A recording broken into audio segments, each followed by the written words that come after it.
versículos 1 al 3. Dice el versículo número 3, considerad a aquel que sufrió tal contradicción de pecadores contra sí mismo, para que vuestro ánimo no se canse hasta desmayar. Hermanos, dentro de las admoniciones o consejos del escritor de Hebreos, ¿verdad? Hoy vamos a ver el versículo 3, que vendría siendo el consejo número 4. Hermano, la palabra del día de hoy, hermano, es considera. Y aquí dice, considera a aquel. Ahora, hermano, aquí el escritor de Hebreos dice, hey, detente. Es una pausa en tu vida. Detente, hermano, y mire, considerar significa reflexionar con atención. Entonces, mi hermano, mi hermana, el escritor de Hebreos dice, hey, detente, piensa, reflexiona con atención, toma tiempo y medita en aquel. ¿Pero cuál aquel? Bueno, para comenzar, hermanos, ¿verdad? Pensemos en a quién se refiere el escritor cuando nos llama, hermanos, a considerar a aquel. Cualquiera de ustedes sabe a quién se refiere el escritor de Hebreos. Cualquiera de ustedes puede decir, ay, pastor, pues habla de Jesús, ¿verdad? Hermanos, pero si recordamos un poquito la última predicación, ¿verdad? Estudiamos, hermanos, que debemos tener nuestros ojos en el bendito Salvador Jesucristo. ¿Está bien? Hermano, hermana, tenemos que recordar que el consejo, ¿verdad?, que vimos la última vez es, debemos poner los ojos en Jesús. Ahora, también vimos el por qué. ¿Por qué, hermanos, debemos vivir nuestra vida cristiana con los ojos bien puestos en Jesucristo? Si cambiamos, hermanos, el aquel, por alguna, o la completamos, más bien dicho, con alguna de las razones que dimos sobre tener nuestra mirada en Cristo, todo cambia. Piensa que en vez de decir considera a aquel, ¿verdad? Obviamente sabemos que aquí tiene un contexto, hermanos, pero ¿verdad? Dice considera a aquel que sufrió tal contradicción de pecadores contra sí mismo. Pero vamos a tomar el considera a aquel y vamos a poner, hermanos, uno de los puntos que vimos en la última predicación. Y ahorita me va a entender, al final vamos a ver el versículo 3 tal cual está. Pero quisiera que vuelva a pensar en esto. El escritor dice, considera a aquel, a Jesús, considéralo. Hermano, y eso es pensar con detenimiento. Meditar, hermano, en aquel. Ahora, piénsenlo, que dijera, considera al autor de la fe. Ahí en Hebreos 12:2 dice, puesto los ojos en Jesús, el autor y consumador de la fe, hermanos, autor de la salvación. El resultado de la fe en Cristo es salvación, hermanos. El resultado de venir a la iglesia es crecer espiritualmente. Pero el resultado de la fe en Jesús es salvación y vida eterna. ¿Qué le quiero decir con eso? Que usted no va a ir al cielo por venir a la iglesia, pero necesita venir para crecer espiritualmente. Usted va al cielo por haber confiado en el bendito Salvador Jesús. Amén. Usted va al cielo por haberse arrepentido de sus pecados. Mira, va junto con pecado. Usted no puede creer en Cristo sin arrepentirse del pecado. Y usted no puede arrepentirse del pecado sin considerar a Jesús en sus caminos. Jesús es el autor, hermanos, de la fe. Más aún, hermanos, para amplificarlo más, es el autor de la salvación. Y es válido decir el autor de la salvación, hermano. La Escritura lo dice ahí en Hebreos 5:9, hermanos. Vaya, Hebreos 5:9, dice la palabra de Dios, y habiendo sido perfeccionado, vino a ser autor de eterna salvación para todos los que le obedecen. Cristo es el autor de la salvación, hermanos. Cristo es el autor de nuestra vida eterna. Si vamos al cielo después de nuestra muerte, es por Cristo. Porque Él es el autor de la salvación, hermanos. Y dice eterna, hermanos. Vino a ser autor, dice la palabra de Dios, va ahí en Hebreos 5:9, déjenme checo aquí el pasaje una vez más yo. Autor de eterna salvación, hermanos. No salvación que se pierde cuando pecas, no salvación que se pierde, ¿verdad?, cuando fallas. La salvación que Cristo te ha dado es segura. El apóstol Pablo dice, yo sé en quién he creído y sé que es poderoso para guardar mi depósito para aquel día. ¿En qué Dios has creído tú? Yo creo en el Dios que salva y salva perpetuamente. El Dios que salva, hermanos, y no te puede perder. Es seguro estar en Cristo Jesús, porque Él es el autor de la salvación. Ahora, hermano, piensa en aquel que es el autor de tu salvación. Mire, el mensaje tiene una aplicación práctica. Vas a tomar una decisión. La pregunta es si ya pensaste en tu Salvador. ¿Está entendiendo? Mucha gente toma decisiones sin pensar en Jesús, sin pensar en el autor de su salvación. ¿Sabes qué implicación tiene eso? Que allá en 1 Corintios, creo que es 6:19, no lo busques, dice la palabra de Dios, ¿no sabes que ya no te perteneces? Porque fuiste comprado por precio. Y por haber sido comprado por precio, debes glorificar a Dios en tu cuerpo y en tu espíritu, los cuales son de Dios. Amén. ¿Y sabes cuál fue el precio con el que Cristo pagó por ti? Su propia sangre. Su propia sangre. Y a través, hermano, de ese sacrificio vino a ser autor de eterna salvación para todos los que le obedecen. Amén. Mucha gente dice, no, pero es que es mi vida. Tú no te metas en mi vida, déjame a mí vivir como yo quiero, yo decido. Hermanos, y se nos olvida que si somos verdaderamente hijos de Dios, ya no nos pertenecemos. Y si a ti no te duele cuando haces lo malo, es porque a lo mejor no le perteneces a Él. ¿Me está entendiendo el día de hoy? Considere al que es el autor de la eterna salvación en su vida.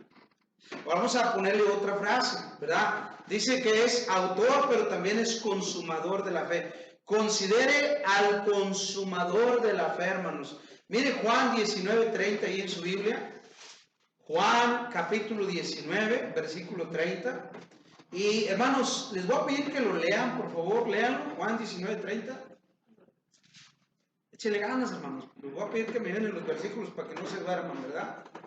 A ver, ¿ya lo tienen? Amén. A ver, léanlo, hermanos, todos. Cuando Jesús hubo tomado el cántico con su madre y habiendo inclinado la cabeza, entregó el Espíritu. Mire, antes de morir, Jesús dijo, consumado es. Jesús está diciendo que la obra de la redención se había completado de una vez y para siempre. Amén. Entrando una sola vez en el lugar santísimo. Y no con sangre ajena, no con sangre de todos los machos cabríos, sino con su propia sangre, hermanos. Cristo, ¿verdad?, nos da salvación y vida eterna. Y consumó la obra, hermanos.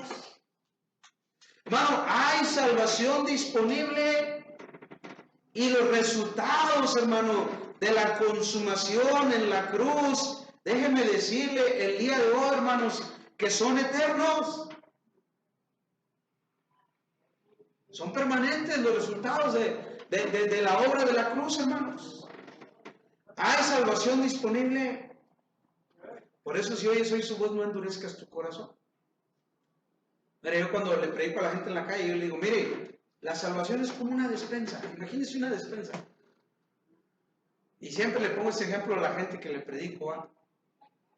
Imagínese que usted hace 10 despensas y toca la puerta de 10 vecinos y dice, vecino, en mi casa, en el patio, hay una despensa para ti, tiene tu nombre, ve, tómala, disfrútala, busca la que tiene tu nombre.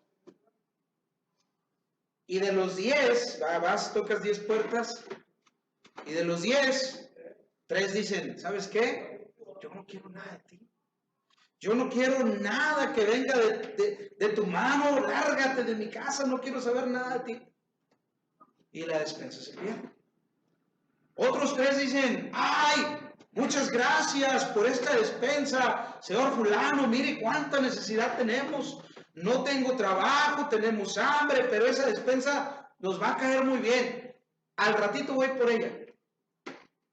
Y nunca llega, hermanos. Y esas 3 despensas también se pierden. Pero hay 4 que le dicen al señor fulano, gracias. No sabe cuánta necesidad teníamos. Es más, déjeme ir de una... Y va, hermanos, ¿verdad? Busca ahí la despensa, la lleva a su casa, la abre, cocina el arroz, ¿verdad? Cocina los frijoles, come, lo disfruta. Y así es la salvación, está disponible. Pero hay muchos que dicen de Dios, Dios, de ti yo no quiero nada. Hay otros que le dicen a Dios, Diosito, te necesito, Señor, ay, tú que eres el Padre eterno, Señor. Pero lo dejan allí, porque no disfrutan sus promesas, porque no se apropian de las promesas que Dios nos ha dado, hermanos. Mire, dice el Señor, ponte el casco de la salvación. Eso no es que vayas a una librería cristiana y digas, oiga, ¿me vende el casco de la salvación? No, hermanos, no es así. Eso es que tus pensamientos estén completamente saturados con las promesas de la vida eterna del cielo. ¿Cuántas veces al día piensas en el cielo? ¿Cuántas veces piensas en el que te permite y te da salvación y te da la oportunidad de entrar en la gloria? ¿Cuántas veces al día piensas en él? Hay hermanos que me dicen, ay, pastor, se me olvidó que era día de culto, pastor. ¿Y cómo en el mundo? ¿Qué vive haciendo? No está pensando. Mire, están viniendo 2 jóvenes, hermano, a la iglesia. Hermano, esos muchachos yo los he visto a las 7 de la mañana jugar. Bueno, yo digo que llegan a las 7, porque yo llego a las 8. Y ellos ya están allí. Y están jugando fútbol, hermano, entrenando. Tienen la aspiración un día llegar a las primera división y le echan ganas y se esfuerzan. Hermanos, solo están pensando en el fútbol. Y el día que se abre la cancha, ¿sabe dónde está? Es más, hasta llegan antes de que abran. Están ahí desesperados haciendo fila por entrar al mugroso campo. ¿Y qué les da el fútbol? Están aspirando a una vida de fama. No están, por eso me atrevo a decir eso, ¿verdad? Yo no digo que son malos jóvenes, hermano, no estoy diciendo eso. Lo que estoy queriendo que entienda es la comparación entre un cristiano que dice ser salvo, que según va al cielo por su fe en Cristo, y un amante del fútbol que anda detrás de una pelota hecha de cuero de marrano, hermanos, o de, no sé de qué estén hechos los balones del fútbol. ¿Me está entendiendo? ¿Cómo es posible que un hombre, hermanos, ame más un balón de fútbol a que un cristiano ame a su Dios? Por eso le vuelvo a repetir, ¿cuántas veces al día piensa usted en Cristo? ¿Cuántas veces usted dice, wow, voy al cielo? No me lo merezco, el Señor murió por mí en la cruz. Hermano, debería pensar más seguido en su salvación, porque eso es lo que Pablo dice, ponte el yelmo en la salvación. Piensa que tus pensamientos estén saturados de que un día vas a ir a la gloria con el Señor. No solo es considerar a un hombre cualquiera, hermano, es considerar a aquel que puede salvar eternamente, a los que por él se acercan a Dios. Es considerar a Jesús el Salvador de todos los hombres. 1 Timoteo 4:10, hermano, fíjese lo que dice la palabra de Dios. Versículos 9 y 10. Primera carta a Timoteo 4, 9 y 10. Lo voy a leer ahí, hermano. Dice, palabra fiel es esta y digna de ser recibida por todos, que por esto mismo trabajamos y sufrimos oprobios, porque esperamos en el Dios viviente. Lea la siguiente frase, hermanos, si ya están ahí. Que es el Salvador de todos los hombres, mayormente de los que creen. Bueno, llegó primero mi esposa, ¿verdad? ¿Alguien más ya lo tiene, hermanos? Bueno, lo voy a leer yo. Dice, que es el Salvador de todos los hombres, mayormente de los que creen. ¿Ha considerado usted que Jesús es el único Salvador? No hay otro nombre bajo el cielo de los hombres en que podamos ser salvos. Amén. Solamente en el nombre de Jesucristo. Usted no va a ir al cielo porque creer en el pastor Víctor, ¿verdad? Yo creo en el pastor Víctor, ¿verdad? No me crea a mí, créale a la Biblia. Ahora, si yo le predico la Biblia, pues usted crea lo que dice la Biblia, hermano. ¿Sabe qué dice la Biblia? Que Jesús es el único Salvador y es Salvador de todos los hombres. Ahí, hermanos, el término no solamente se refiere al género masculino, se refiere en general, hermanos, a la humanidad, a todos los seres humanos. Entonces dice la palabra de Dios que Él es el Salvador de todos los hombres, pero mayormente de los que creen. Amén. Eso no significa que Dios va a salvar a todos sin excepción. Eso significa que el pecador que no se arrepiente solamente tenía un camino al cielo y es Jesús. ¿Lo comprendió ahora sí? Él es el Salvador de todos los hombres, pero hay hombres que no quieren la salvación. Hay hombres que no quieren dejar su pecado. Hay hombres y mujeres que quieren vivir entregados a la maldad y lejos del camino de Dios. Pero aún así, aunque gente no se arrepienta, Jesús es el Salvador de todos los hombres, porque Él es el consumador de la fe. Como hablar del Padre en la patria, fue el que consumó la obra de la independencia, ¿verdad? Algo así va. Consumado es que ya no hay nada más que añadirle. Consumado es que está en su totalidad, en su punto, hermanos. Para ser salvos, la obra de Cristo es suficiente. Por eso Jesús dijo, consumado es. Porque ya no tienes que añadirle nada. Solamente tienes que creer en esa obra. La única obra que salva a tu alma es la obra de Jesús en la cruz. Y si tú no has creído, déjame recordarte que Él es el Salvador de todos los hombres, mayormente los que creen. Si no has creído, cree hoy en Él. Señores, ¿qué debo hacer para ser salvo? Ellos le dijeron, cree en el Señor Jesucristo y serás salvo tú y tu casa. Entonces considéralo porque Él es el autor de tu salvación, considéralo porque Él es el que consumó la obra de salvación, la obra de la redención. Considera al que con gozo sufrió la cruz. Aquí sería bueno, hermanos, pensar en la crucifixión de Jesucristo y meditar un poco.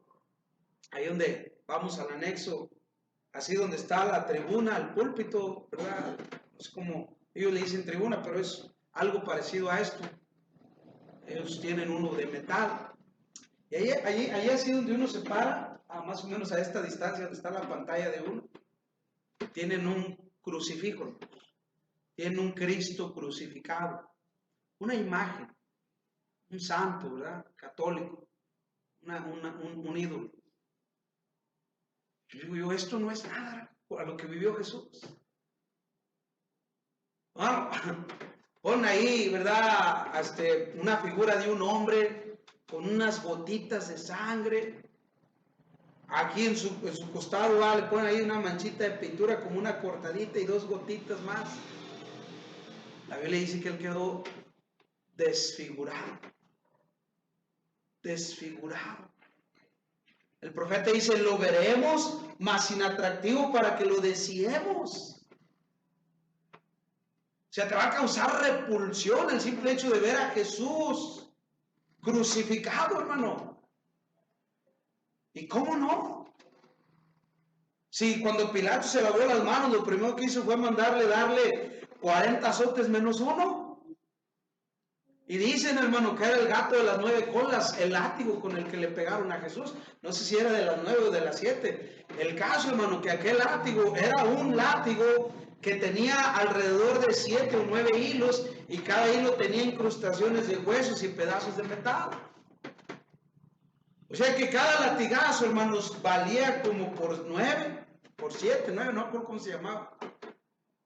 Pero el caso sí es este, hermano, que aquellas puntas, aquellos huesos que estaban incrustados en aquellos hilos del látigo, hermanos, cuando le pegaba a la espalda a Jesús y el verdugo levantaba el látigo, hermanos, se llevaba pedazos de carne. Qué grotesco parece eso, ¿verdad? No está tan feo como las cosas que tú ves en YouTube, ¿verdad? No está tan feo como tus videos donde están ahí abriendo el cuerpo de una persona. Ahora, hermanos, le dieron latigazos, lo escupieron, se burlaron de él, le arrancaron su barba a estirones, le mesaron su barba, dice la palabra, en su cabello, hermano, iba pasando y la gente le estiraba, le escupían a la cara, hermanos, escupían, ¿verdad? Y hermano, los soldados, hermano, le taparon la vista y le pegaban y le decían, profetízanos, Cristo, ¿quién es el que te golpeó? Se estaban burlando de él, hermanos. Le llevaron a la muerte. ¡Qué muerte, hermanos! ¡Qué tremenda y qué terrible, hermanos! Muerte de cruz. Clavos en sus manos, clavos en sus pies, ¿verdad? Ahí la cruz tenía un travesañito, hermanos, a la altura de la cintura, donde el que estaba colgado en la cruz, ¿verdad? Apoyaba sus pies en la parte de abajo y se estiraba, hermanos, con la finalidad, ¿verdad?, de descansar en aquella tablita que tenía la cruz, hermanos, y eso le causaba más dolor y asfixia, hermanos. Yo no puedo escribir todo eso. Hay hombres plenamente preparados en el tema de la crucifixión de Cristo que hablan cómo esa pequeña cosa que estaba allí, hermanos, supuestamente para darle un descanso, le provocaba asfixia, hermano, que no respiraba bien. Y ahí estaba el Salvador muriendo por ti y por mí. Para asegurarse que estaba muerto, clavaron una lanza en su costado. Y él murió desangrado, hermanos.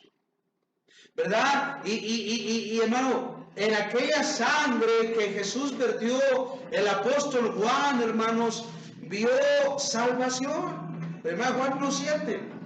Pero si andamos en luz como Él está en luz, vamos a leerlo desde el 5, ¿va? Porque estos pasajes hablan por sí solos, hermanos. Este es el mensaje que hemos oído de Él y os anunciamos. Dice, Dios es luz y no hay ninguna tinieblas en Él. Si decimos que tenemos comunión con Él y andamos en tinieblas, esto significa viviendo en el pecado, mentimos y no practicamos la verdad. Pero si andamos en luz, como Él está en luz, tenemos comunión unos con otros y la sangre, hermanos, de Jesucristo, su Hijo, nos limpia de todo pecado. No de algunos, de todo pecado. ¿Está bien? Hermano, ¿sabe qué estamos haciendo al estudiar esto? Meditar en aquel que sufrió la cruz por el gozo puesto delante de Él. Qué gozo, ¿no? ¿Podría usted gozarse en la crucifixión de Jesús? Ahora nos gozamos, porque en Cristo hay salvación y vida eterna. Pero piense en Él. ¿Estaba Él contento? ¿Estaba Él satisfecho? Dice la Biblia que su sudor era como grandes gotas de sangre. A mí me impresionaba ese pasaje hasta que lo estudié. Médicamente tiene una explicación. Se dice que cuando una persona está pasando por un estrés abrumador, hermano, una presión tan tremenda mentalmente hablando, hermano, llega a sudar uno sangre, hermanos. ¿Usted cree que Jesús estaba feliz? Sí estaba feliz porque en su mente estaba usted. Porque Él estaba muriendo por nosotros. ¿Lo ha considerado? Al estudiar eso, nos estamos considerando a Cristo, hermanos. Debemos considerar a aquel que se humilló, hermanos, y murió para darnos salvación y vida eterna. Hebreos 11:2, hermano, dice la palabra del Señor, Hebreos 12:2, dice, puestos los ojos en Jesús, el autor y consumador de la fe, el cual por el gozo delante de él sufrió la cruz, y mire, menospreciando el oprobio. Menospreciando el oprobio, hermanos. Por eso usted no sabe qué significa oprobio, no se preocupe. Yo tampoco sabía, hermanos. Lo estudié y se lo puedo compartir ahora.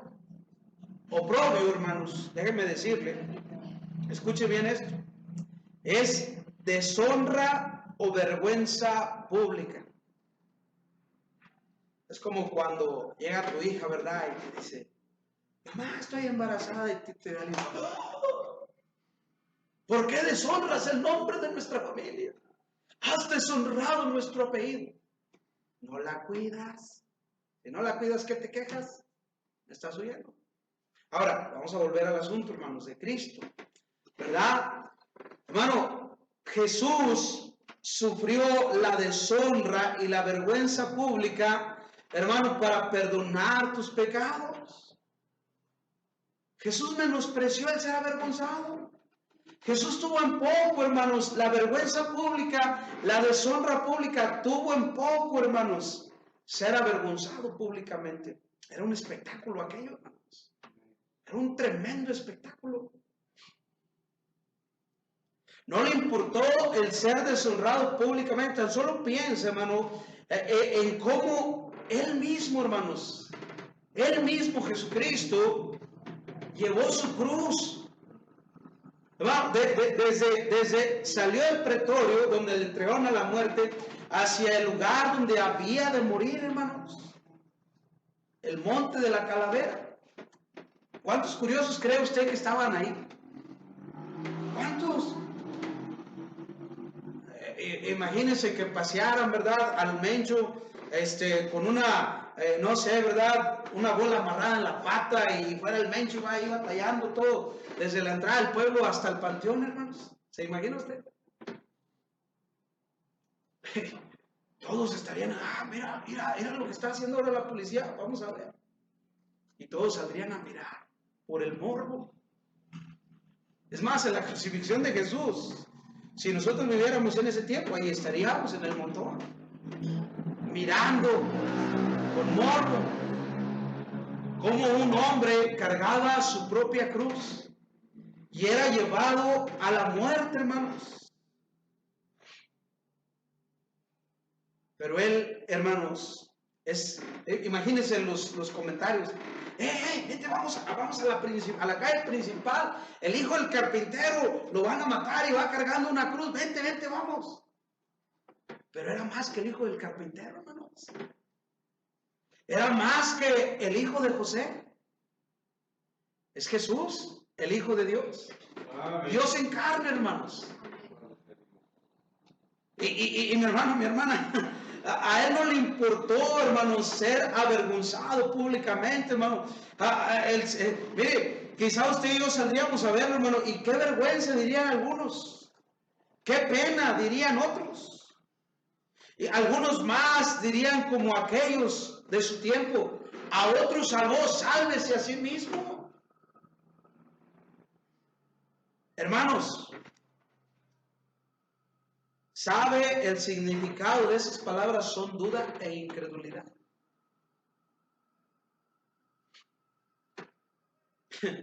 Considere a Jesús, a él no le importó morirse desnudo en la cruz por usted. Hermano, si considerara solamente este punto, que a él no le dio vergüenza morir en la cruz por ti, tú tendrías el valor de salir a predicar casa por casa. Ahora, yo te estoy animando, hermano, pero vamos a ver cómo nos anima el escritor de Hebreos en el capítulo 13, hermano, versículo 12 al 15. Fíjese, dice, por lo cual también Jesús, para santificar al pueblo mediante su propia sangre, padeció fuera de la puerta de la ciudad. Entonces dice el 13, salgamos pues a él, fuera del campamento, llevando su vituperio, porque no tenemos aquí ciudad permanente, sino que buscamos la porvenir. Lean el 15, hermanos. ¿Qué pasó? ¿No están ahí? Yo pensé que iban a estar todos, porque ahí estábamos, ¿verdad? Lean todos los que lo tengan, Hebreos 13, 15. Otra vez, todos parejitos. Así Hebreo, siempre a Dios por medio de él, sacrificio de alabanza, es decir, fruto de labios que confiesen su nombre. Hasta ahí, hermanos. Mire, hermano. Así que como Jesús salió fuera de la ciudad a morir en la cruz por nosotros, así va como nosotros no tenemos aquí una esperanza, sino que esperamos la ciudad que tiene fundamentos, cuyo constructor, cuyo arquitecto y constructor es Dios. Dice, así pues salgamos a él también nosotros. Amén. Fuera del campamento, hermanos. Aquí es bien fácil ser cristiano. Aquí es bien fácil ser cristiano y aún así algunos batallan. Pero lo bueno es ir allá afuera del campamento, y allá dar testimonio de tu fe. Ahora, si no lo quieres oír de mi palabra, escúchalo de la palabra de Dios. Ofrece siempre a Dios por medio de él sacrificio de alabanza. Esta alabanza que le agrada al Señor es un fruto de labios que confiesan su nombre. ¿Sabes qué es eso? Eso es ganar almas. Eso es glorificar a Dios. Es decir, mira, Jesús murió por ti en la cruz. Sin vergüenza. No te estoy diciendo sin vergüenza a ti. Te estoy diciendo que no lleves pena. No te debería dar vergüenza hablar de tu Salvador. Ofrécele al Señor tu alabanza. Que tus labios en todo momento confiesen el nombre de Jesucristo. Confiésalo como tu Señor y Salvador. Ahora vamos a avanzar. Considera a aquel que es Dios en carne. Dice la palabra de Dios que se sentó a la diestra del trono de Dios. Nuestro Dios es un solo Dios. Es uno solo. Pero Él es tres personas a la vez. Es un solo Dios, pero es tres personas a la misma vez. Padre, Hijo y Espíritu Santo. Son tres personas, hermanos, iguales en santidad, iguales en poder, hermano. Es un solo Dios, hermanos. Amén. Ahora, a lo mejor te dice, ay, pastor, eso está un poquito difícil de entender. Mire, vamos a ver unos versículos. Simplemente está en el hecho de que usted crea lo que dice la palabra de Dios, acepte lo que dice la palabra de Dios, y vamos a ver la palabra de Jesús. Juan 14, hermanos. Ahí en Juan 14 dice la palabra del Señor. Déjenme llegar, hermanos, porque en Juan capítulo 14, versículo número, déjenme ver, versículo 8, hermanos. Juan 14, 8.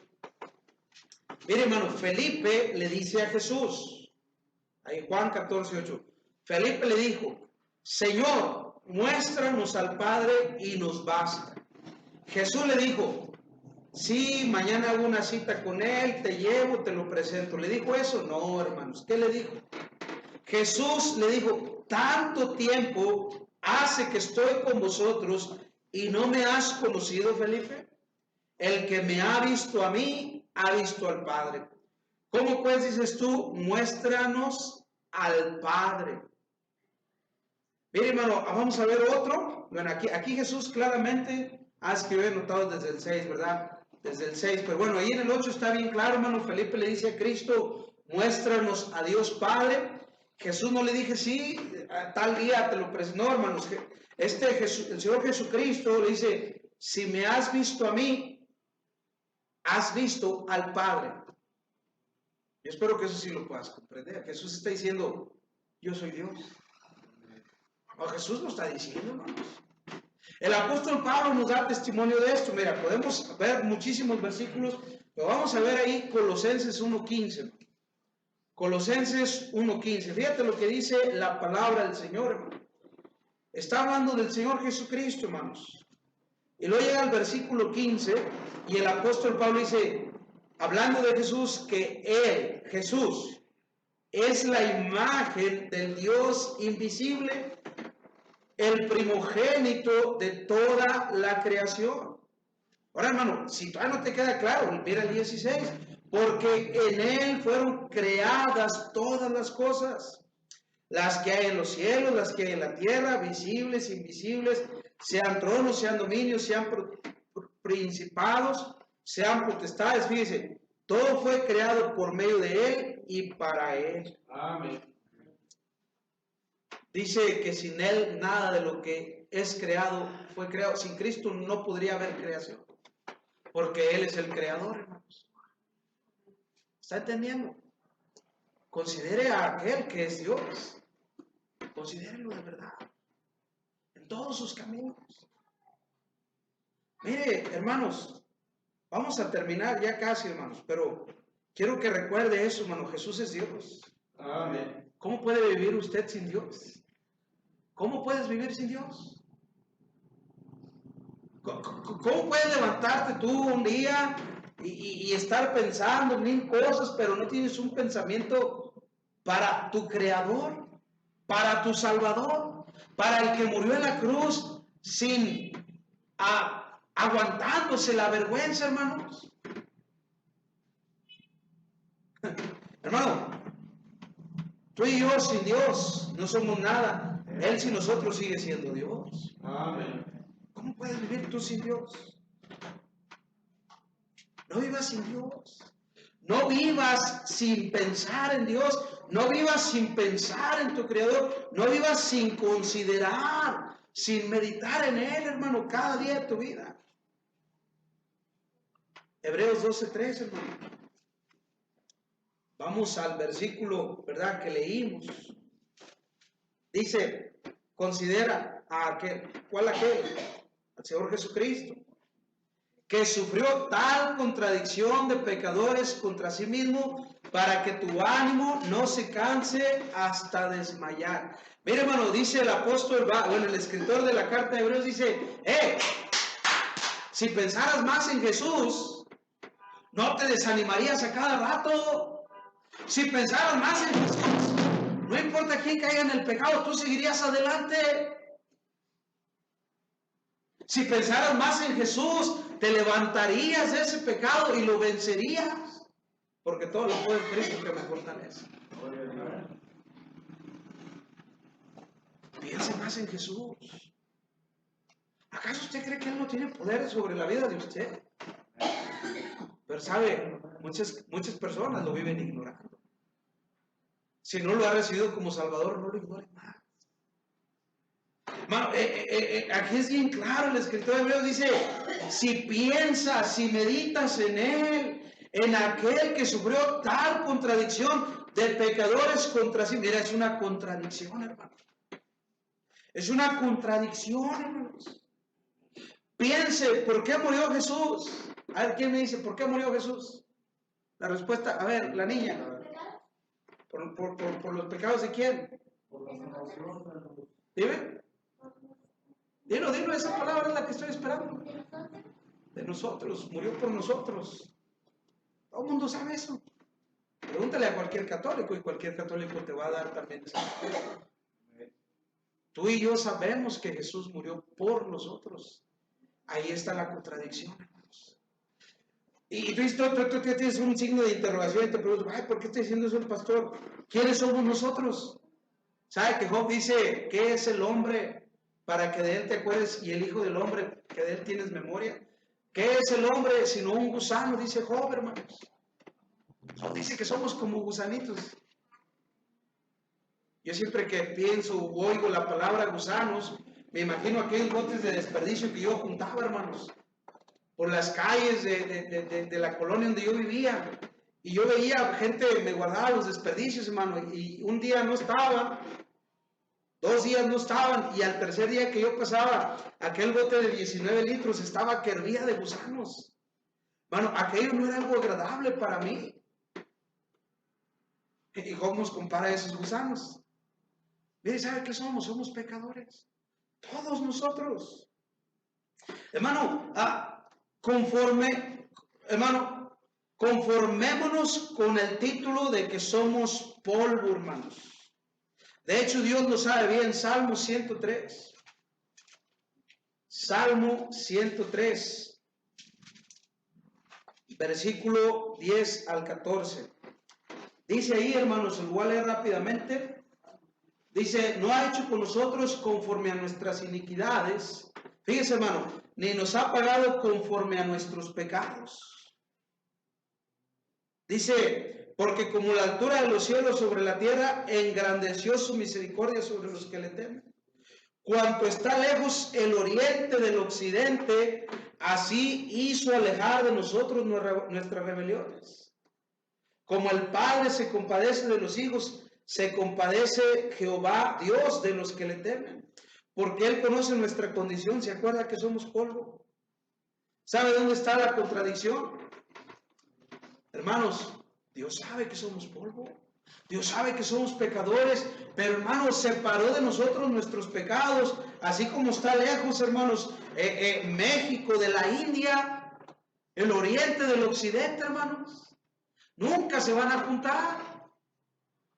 Dios sepultó sus pecados, los hundió en el mar y dijo uno, le puso un letrero de prohibido pescar. ¿Cuál es la contradicción? Considera aquel que sufrió tan tremenda contradicción de pecadores contra sí mismo. Vamos a ver el pasaje que nos aclara esto que te estoy diciendo. Segunda de Corintios 5:21. Dice la palabra de Dios, hermanos, aquí. Dice, al que no conoció pecado, por nosotros lo hizo pecado, para que nosotros fuésemos hecho justicia de Dios en él. Dice, el que no supo qué significaba, el que nunca sintió el sabor de una mala palabra, el que nunca hizo un fraude, hermanos, el que nunca tomó nada ajeno, el que nunca tuvo un mal pensamiento, murió en la cruz por nosotros. Que sí, ¿verdad? Bueno, supone en algún tiempo maldecimos, que tal vez, ¿verdad?, robamos, que hicimos cosas malas delante de Él. Ahí está la contradicción, en que Él, siendo puro, santo, perfecto, llevó todos los pecados de la humanidad a la cruz. Hermano, ¿has pensado que tú no mereces ir al cielo? Tú merecías morir en esa cruz donde murió Jesús. Amén. Y por eso decimos, en su mente estaba yo. Porque ahí en la cruz Él llevó mis pecados y también los tuyos. Él murió por nosotros. Tomó nuestro lugar. Sería bueno que lo consideres más seguido. Es tiempo de que lo consideres. Considéralo en todos tus caminos. Amén. Piensa en Él más seguido. Medita en Él más seguido. Medita en su palabra más seguido. Eso te va a mantener firme en la carrera que se llama la vida cristiana. En lo práctico, vas a tomar una decisión. Pregúntate, ¿será la voluntad de Dios? ¿Y por qué, pastor? Si es mi vida. Bueno, pues ya no eres tuyo. Él pagó por ti con su sangre en la cruz. ¿Por qué no lo consideras? Decirle, Padre, ¿es tu voluntad que yo vaya? Señor, ¿será tu voluntad que yo diga? Señor, ¿será tu voluntad que yo haga? Señor, ¿será tu voluntad que estudie tal carrera? ¿Será tu voluntad que inicie tal trabajo? ¿Será tu voluntad que no? ¿Se imagina alguien? Dios, ¿será tu voluntad que vaya al templo? ¿Qué te preguntaría el Señor? ¿Qué te diría el Señor? Hermanos, le voy a pedir que se ponga de pie.